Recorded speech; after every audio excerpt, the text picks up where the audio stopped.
మీరు చూస్తే అధ్యక్ష మాట్లాడితే ఎక్కడ అప్పు ఉంది 10 కోట్లు మేమేదో తప్పు చెప్పామని మాట్లాడుతున్నారు. మంత్రి గారు చాలా స్పష్టంగా చెప్పారు.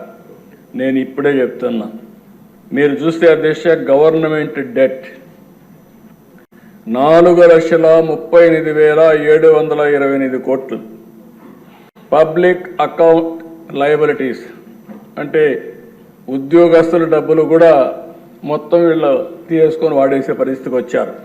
80,914 కోట్లు. కార్పొరేషన్స్ డెట్ 2,48,677 కోట్లు. సివిల్ సప్లైస్లో అప్పు 36,000 కోట్లు. డ్యూ టు పవర్ సెక్టర్లో వాళ్ళకి ఇవ్వాల్సింది 34,267 కోట్లు.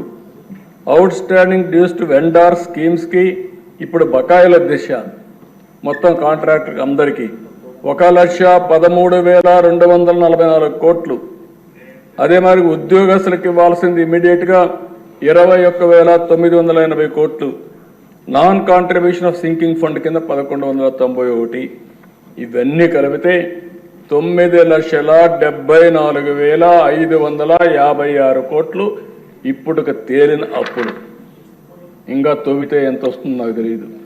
నేను ముందే చెప్పా, ఓసారి దివాలా తీసామంటే అందరూ వస్తారు, మాది కూడా ఉందని. కానీ అది చెప్పడం లేదు కాబట్టి గుమ్మడంగా ఏం చేయాలో చేసే పరిస్థితికి వచ్చాం. ఇది కాదని ఎవరన్నా అంటే రండి, లెక్కలు చూపిస్తా. ఆ లెక్కలు చూసిన తర్వాత గుంజీలు పెట్టిస్తా. భాష అనుకోవద్దండి, ప్రజా జీవితాన్ని దుర్వినియోగం చేయొద్దండి. పిల్ల చేస్తవద్దు. లెక్కలు లెక్కలే. ఈ లెక్కల్ని ఎవ్వరు ఏమీ చేయలేరు. గవర్నమెంట్ దగ్గర మీరు అకౌంట్ దాచిపెట్టారు. ఈరోజు మేము ఏది కూడా దాపరికం లేదు. అందుకే అన్ని జీవోల్ని ఆన్లైన్లో